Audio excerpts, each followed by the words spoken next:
A gente segue com muita informação, nós estamos recebendo ao vivo o biólogo Randy Baldresca, que vai ensinar como nós devemos agir em caso de picadas de aranhas e escorpiões, que infelizmente tiveram crescimento nos últimos anos e, claro, estão deixando as pessoas em estado de alerta, principalmente nas áreas rurais. Bom dia, Randy. Muito obrigado. Bom dia, é um prazer estar com você aqui, elucidando, esclarecendo todos os telespectadores acerca desse problema que é grave, que diz respeito a todos nós. É isso aí, é importante a gente falar sobre isso, né, Tíci? Muito importante, bem-vindo, viu? Bom dia, Randy. Nosso especialista está aqui hoje porque teve um caso que viralizou recentemente, onde um garoto que mora no interior de Minas Gerais, ele foi picado por uma das aranhas mais letais do mundo, enquanto mexia ali numa caixa de brinquedo. E quem vai contar tudo em detalhes pra gente é a mãe dele. Acompanhe como essa história terminou. Theo, de apenas 3 anos de idade, mora perto de uma mata em Nova Lima, Minas Gerais. O menino foi picado pela perigosa aranha no momento em que mexia na caixa de brinquedos. O Theo estava jantando e brincando ao mesmo tempo, quando, de repente, por volta das 8 horas da noite, ele começou a gritar e a falar comigo que algum bicho tinha picado ele. E eu pedi ele para tentar manter a calma, mas ele, ficou desesperado. E eu comecei a procurar nos brinquedos dele, quando de repente eu vi uma aranha armadeira. O menino rapidamente ficou cheio de manchas vermelhas pelo corpo. A mãe, desesperada, chamou o pai dela, que mora no mesmo bairro.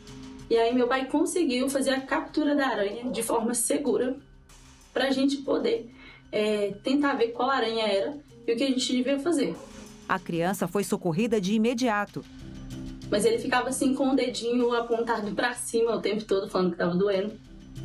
E aí fomos atendidos. E o médico avaliou ele, disse que estava tudo bem com ele, né? Os sinais vitais, né, estavam todos ok.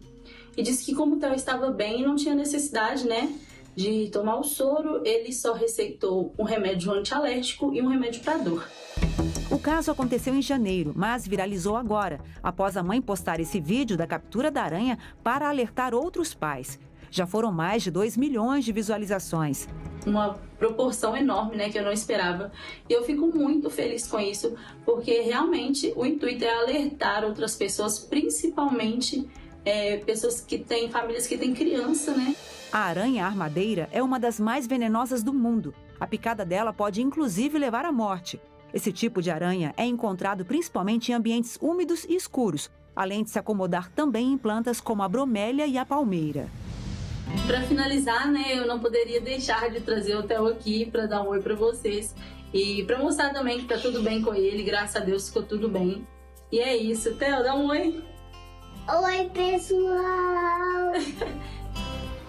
Oi, Theo, que bom que você tá bom, que bom que você tá bem. Ellen, muito obrigado. Seu vídeo realmente é muito importante e alerta as pessoas, tanto que estamos aqui com o Randy Baldresca para alertar todo mundo, para a gente poder falar sobre esse assunto. Antes de mais nada, Randy, obrigado mais uma vez pela presença. A aranha que picou o Theo foi essa daqui, é isso? Exatamente essa mesma aranha. Essa é a Phoneutria nigriventer. Armadeira. É uma das Tem aranhas... muito no Brasil? Não, cheio no Brasil, nas 5 regiões do Brasil, Norte, Nordeste, Sul, Sudeste, Centro-Oeste. Tem hábito sinantrópico, ou seja, ela vive dentro da casa das pessoas. E foi muito bem esclarecido na matéria que o Theo teve muita sorte porque essa aranha ela é muito valente. Então, quando ela se sente acuada, ela enfrenta o seu oponente. Ela ataca. Ela se defende. Ela se defende. Nenhum animal geralmente ataca assim, ele se defende. Então, quando ela é importunada, quando você mexe com ela, ele estava brincando nos brinquedos dele. Olha onde ela estava. Exatamente. E ele não percebe, ou seja, ela não entende.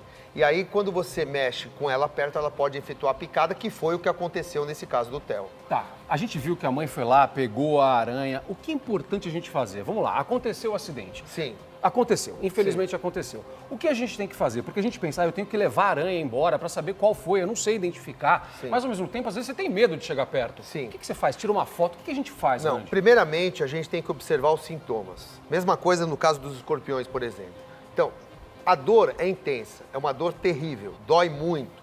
Agora, a gente tem que ficar alerta ao principal sintoma, que é regurgitamento do alimento, ou seja, vomitar, a pressão arterial decrescer, a pessoa se sentir tonta e também começar a suar muito. Tá. Se isso acontece, imediatamente essa pessoa tem que se movimentar, tem que se locomover até um centro básico de saúde, uma unidade básica de saúde, o Hospital Vital Brasil, se estiver aqui em São Paulo, por exemplo, para ser ministrado o soro anti-aracnídeo para poder diminuir, mitigar o efeito do veneno no corpo do indivíduo. Ana tem pergunta. Eu tenho pergunta. Existe alguma época do ano, Randy, que essas aranhas se manifestam mais na nossa casa? Olha, Ana, essas aranhas hoje elas têm uma proliferação já todas as estações do ano.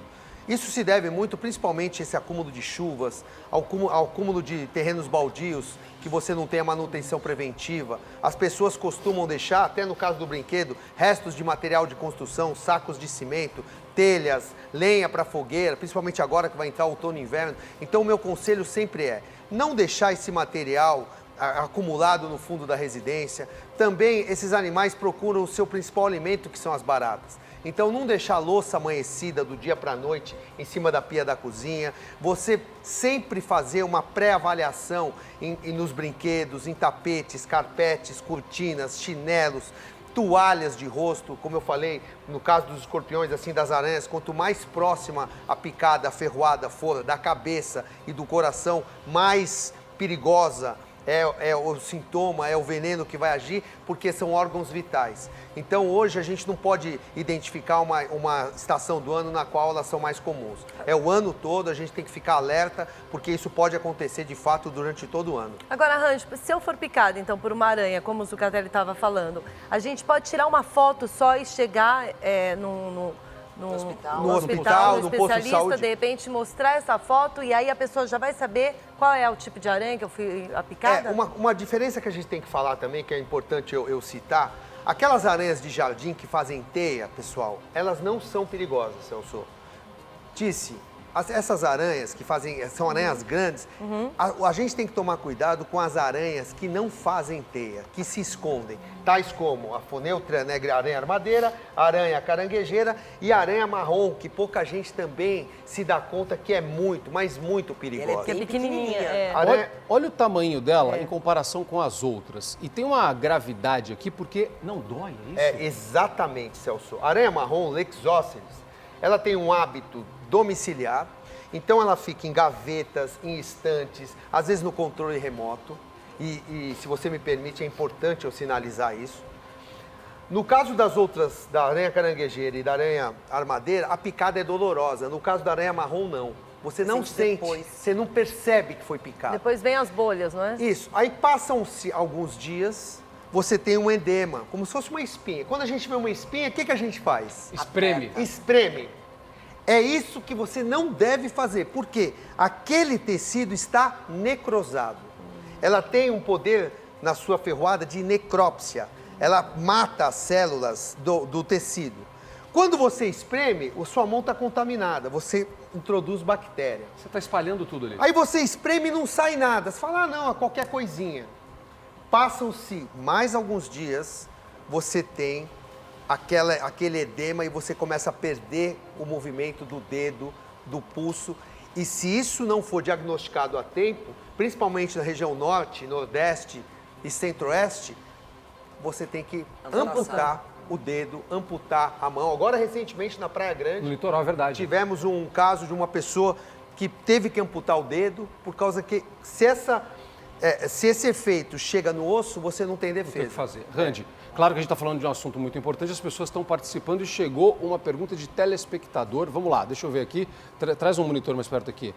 Vamos lá. Você pode usar alguma coisa para não deixar ela dentro de casa? Algum veneno, algum inseticida? Perfeito. O que fazer? Tem uma dedetização que você precisa fazer com frequência? O quê? Perfeito. Você tem, eu como biólogo, CEO da RB, enfim, RB Controle de Pragas, a gente sempre tem que destinar esse trabalho à mão de um biólogo, porque um biólogo vai ter assertividade, vai ter adequabilidade do protocolo que deve ser realizado.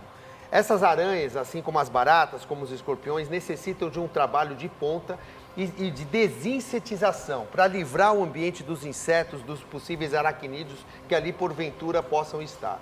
Então, e como eu falei, manual de boas práticas, Celso, acondicionar muito bem o lixo, não deixar a comida do cachorro no quintal. Às vezes o cachorro não come, você deixa aquela comida exposta, Tá você sobrando ali. Você vai atrair mosca, você vai atrair roedor, Que você alimenta. vai atrair pombo, que esses animais convivem em harmonia, todos eles. Deixar a louça muito bem guardada. No caso de locais onde você tem histórico de infestação por escorpiões e aranhas, colocar telas nos ralos, telas nas janelas, porque assim como as aranhas, os escorpiões também têm capacidade de escalar. Lá na empresa a gente já recebeu casos de escorpião ser encontrado no 6º andar de um prédio, porque ele escalou a parede rugosa da edificação. Ou seja, a gente tem que olhar absolutamente tudo, manter tudo muito limpo, muito organizado, para evitar que isso aconteça e, se acontecer, procurar rapidamente uma unidade de saúde para evitar que o problema seja mais grave, que foi o que fez a mãe do Theo na reportagem que a gente mostrou e deu tudo certo. Randy, só posso te agradecer, a gente vai voltar a falar sobre isso, meu amigo, então obrigado pela ajuda aqui, obrigado pela presença mais uma vez. Você pode contar sempre com a nossa presença, Tice, Ana, Obrigada, Celso, que a gente obrigada. vai estar sempre à disposição para esclarecer, elucidar todos os nossos telespectadores acerca de um assunto que é muito importante e diz respeito a todos nós. Sempre Obrigada. um prazer te ver, amigo. Obrigado. Obrigada, Ana? Randy. Muito obrigada mesmo. É um assunto muito sério, muito importante. E a gente continua aqui com saúde e mais prestação de serviço no Hoje em Dia.